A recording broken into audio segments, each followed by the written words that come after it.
E aí, gente, Hackerman aqui. No vídeo de hoje a gente vai continuar falando sobre a teoria de Gödel e as implicações na inteligência artificial e na teoria da consciência, de conseguir reproduzir uma consciência artificial, que é importante para construir uma AGI, que é uma Artificial General Intelligence, que é uma inteligência artificial que consegue pensar e aprender sozinha, independente das pessoas. Enfim, no último vídeo a gente viu que a implicação da teoria de Gödel nessa questão da consciência é que ela não pode ser computada. Então a gente não pode fazer um computador que pode reproduzir a consciência humana, que possa ser inteligente de uma forma computacional. É basicamente isso. Não está dizendo que é impossível fazer um computador inteligente, mas a questão é que ele não seria tão bom quanto nós, mas nesse sentido, provavelmente. Que esse artigo mostra ele. E tem vários podcasts, várias mentes que falam bastante sobre esse assunto, como por exemplo o Schweiger e Schmidhuber, não sei falar o nome dele, que vai falar um pouco sobre Golden Machines nesse vídeo. Ele tem um artigo que a gente vai ver mais pra frente sobre esse assunto. O Roger Penrose, num podcast do Joe Rogan, um cara importante na parte de podcast. Ele também vai falar sobre a teoria da incompletude, que é o que eu já falei antes. E basicamente a teoria em si é diferente do que a gente viu antes, no outro vídeo. A teoria ela diz que as provas matemáticas, os teoremas que já foram provados, porque a questão é que tem teoremas da matemática que não foram provados e os que foram provados. A gente não vai mostrar isso em detalhes, mas essa é uma parte importante. A teoria da incompletude de Gödel ela diz que os teoremas que são provados, por exemplo, de Euler, o de, por exemplo, o teorema de Euclides, enfim, esses teoremas que são provados, você não consegue provar que todos os teoremas que aparentemente estão provados, que são verdade, que eles realmente são verdade. Pera, como assim? Um teorema matemático, se está provado lá, se todo mundo aceita que está provado, então provavelmente está provado. Mas a questão é que o Roger vai falar que o Roger Penrose vai falar bastante é que não adianta você fazer um computador, um algoritmo de computador que consegue resolver um problema, que consegue fazer uma prova de um teorema. Porque mesmo que você faça isso, pode ser que esse teorema não esteja correto. Então, basicamente está dizendo que a matemática em si é incompleta. Então ela não consegue às vezes descrever a si mesma da forma que deveria. Aí tem esse vídeo do Number File que vai falar um pouco sobre esse assunto. Eu até peguei algumas notas aqui. Deixa eu pegar aqui. Desses caras, o que eles falaram, né? Por exemplo, o Roger Penrose vai falar que tem coisas na matemática que você não pode provar. Esse vai ser a frase que ele disse nesse daqui, né? Tem teoremas da matemática que você não pode provar. É isso que o teorema de Gödel vai falar. A teoria de Gödel, né? Na verdade, é estranho, né? Porque é um teorema. Então, tipo, como eu posso provar que o teorema de Gödel é correto se o próprio teorema diz que os teoremas podem não estar corretos, mesmo que você prove eles? É estranho, né? É um paradoxo estranho. Aí ele também vai falar que o que seria uma prova, né? Algo que você pode provar com um, um algoritmo de computador. Então, você pode provar o teorema de Euclides no computador facilmente. É usado muito em vários programas. O de Euler é muito usado também na RSA, se não me engano, numa forma de criptografia. Enfim, vários teoremas eles são usados como verdade em vários aplicativos. Então, outra coisa que ele vai falar é que as regras da matemática podem te enganar, né? Quando você tenta provar um teorema. Então, a questão é que as próprias regras da matemática podem ser o que realmente faz o teorema ser incompleto. Não é que ele está errado para nós, ou segundo as regras da matemática. mas que ele está errado em si por causa das regras em si. Eu não sei se deu para entender, mas isso atrapalha bastante na questão da computabilidade da consciência, de você conseguir produzir uma consciência humana. Porque se esse teorema é verdade, você seria bem difícil. Você não conseguiria provar se você consegue. Vamos supor que você vem com uma fórmula matemática para reproduzir a consciência num programa.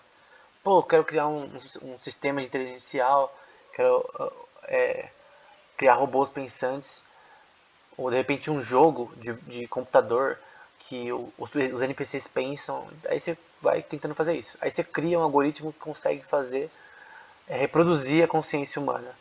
Só que esse teorema vai dizer que você não pode provar que o seu teorema, que o seu algoritmo realmente está certo e, portanto, conseguiria reproduzir a consciência humana de uma forma real ou correta.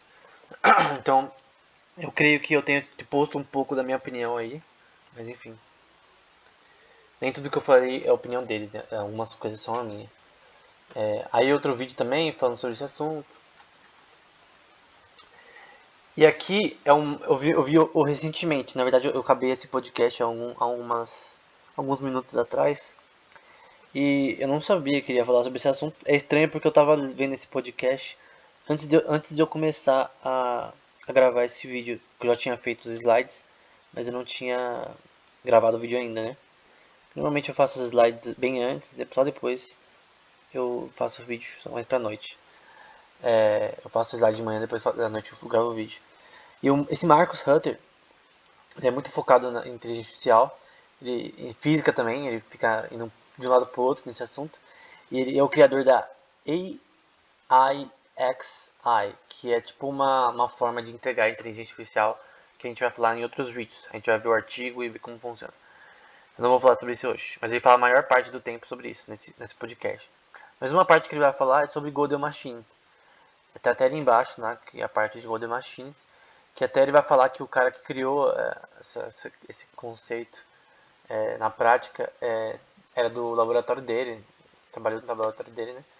Enfim, ele vai falar sobre esse assunto, né? Que uma Gödel Machine seria uma máquina que a gente vai ver mais pra frente que consegue se auto melhorar.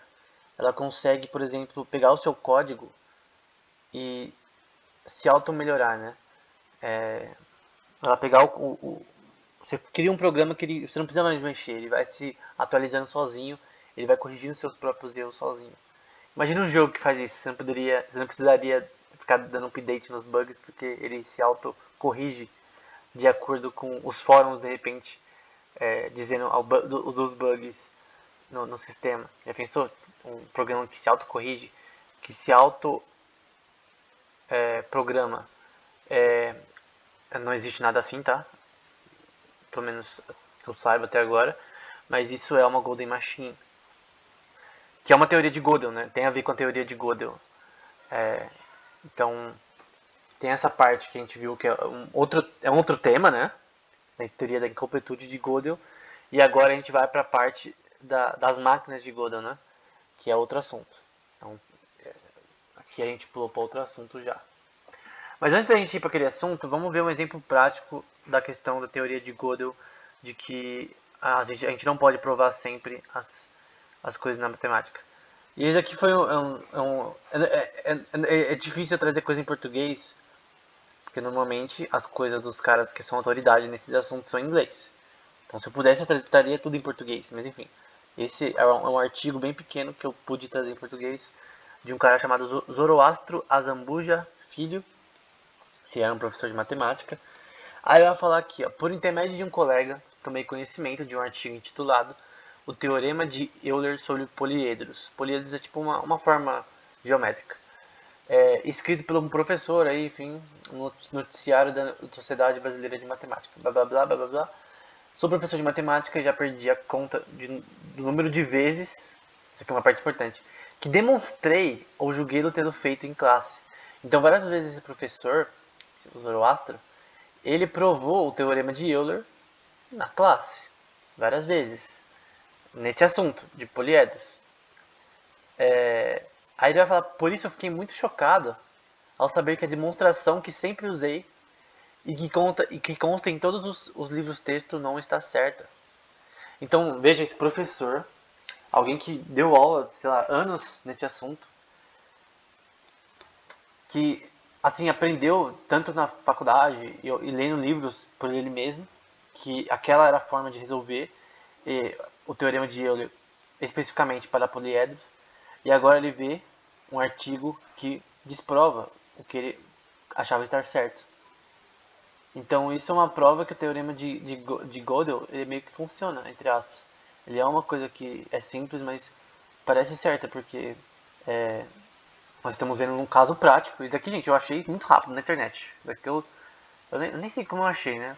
Foi Deus que me deu esse artigo pra eu conseguir achar tão rápido, né? Assim, eu não achei esse artigo, eu só pesquisei teoria de Euler, porque eu queria só mostrar um exemplo de teoria que deu certo. E eu achei esse artigo, foi até meio estranho. Mas enfim, é, cabe muito na nossa conversa aqui que ele uma demonstração que na academia, né, na comunidade acadêmica estava certa, né, está errada na verdade nesse artigo que o cara leu. Aí o teorema é o seguinte, né, seja um P um poliedro convexo de F faces, né, então imagina uma imagem de um geométrica de um poliedro que eu não trouxe aqui eu acho de F faces e ele vai falar que há um número de arestas e de vértices vai ser f menos a mais v igual a 2, né? Então f é o número de faces, a é o número de arestas da forma geométrica e v é o número de vértices. Vai falar que o número de faces menos as arestas mais os vértices é igual a 2. Então, ele vai provar esse teorema aqui nesse artigo que ele escreveu. Nesse artigo que o Zoroastro escreveu. Mas basicamente isso é uma prova de que o teorema de Gödel ele funciona. Então a gente poderia mostrar várias formas que isso funciona. Por exemplo, aqui gente eu só vou pegar alguns, porque a lista é enorme. Aqui eu estou usando a Wikipedia como base, está mostrando alguns problemas, alguns teoremas não resolvidos, por exemplo na álgebra. Então são problemas que não são resolvidos, problemas matemáticos que não foram resolvidos ainda. Por exemplo, o teorema de Euler foi resolvido recentemente. Então, vários teoremas eles vão sendo resolvidos ao longo do tempo. E tem vários teoremas que alguns podem dizer que não são computáveis, que não são tipo possíveis, né? Enfim, problemas na teoria dos números, enfim. Se não me engano, não é aqui. E os teoremas aparentemente provados, né? Então, por exemplo, tem ali o teorema de Euler, a fórmula de Euler que é usada muito em criptografia, na parte de RSA, que eu não mostrei ainda, que é uma parte importante para a internet, né, funcionar. Então, o teorema de Euler é importante para a internet. E aí tá ali ó, o teorema de Gödel, que também é um dos da incompletude de Gödel, que é um dos teoremas que são considerados provados, né? Então, a gente provou esse teorema, na verdade, nesse vídeo. A gente provou que esse teorema na prática acontece, né? A questão é que, tipo, não é que a matemática tá errada, é que a gente tá errado. Então, não é que a matemática em si é incompleta, é que a gente é incompleto e pode usar a matemática. As regras da matemática que aparentemente estão certas, porque a gente criou as regras, né? As regras da natureza, gente. A matemática nada mais é do que uma representação, uma interpretação da natureza humana. Não, acho que tenho que reformular isso. A matemática é uma representação da natureza por uma abstração humana, né? Uma interpretação da natureza de uma forma humana. Então, você tem dois peixes, você vai vender dois peixes, você vai considerar os dois. Por quê? Porque é normal, a gente sabe disso, é uma coisa normal do ser humano. A gente entende que dois peixes valem mais do que um. E a gente demonstra isso matematicamente, 1 mais 1 igual a 2. Mas a questão aqui é que para coisas mais complexas não é tão simples, né? Enfim. Outros teoremas que foram provados, o teorema de Euclides, o teorema de Shor, que está falando que ali que está incompleto, provavelmente porque não tem esse algoritmo de Shor, ele é relacionado a computadores quânticos, né? Então é difícil você provar algo que não tem como ser provada na prática, porque não existe ainda um computador quântico que consegue rodar o algoritmo de Shor para o que ele quer fazer, né? Que é acabar com a criptografia que existente. Mas enfim, a gente não vai falar sobre isso hoje. A gente tá falando que ali que está incompleto. Enfim, no próximo vídeo a gente vai falar sobre Gödel Machines. Espero que tenha sido útil. Acho que a gente tentou mostrar que o teorema de Gödel, aquele artigo que mostra o teorema de Gödel não desprova a questão de você conseguir computar uma consciência. É uma opinião. Muitos outros físicos e caras da inteligência artificial não concordam com isso. E eu não tenho uma opinião formada sobre isso ainda. E a gente também viu que o teorema de Gödel tem a ver com a questão da matemática, que às vezes alguns teoremas provados não vão estar sendo provados de verdade, ou da forma que foi provado. Enfim, como a gente viu nesse vídeo. Então espero que tenha sido útil. Até o próximo.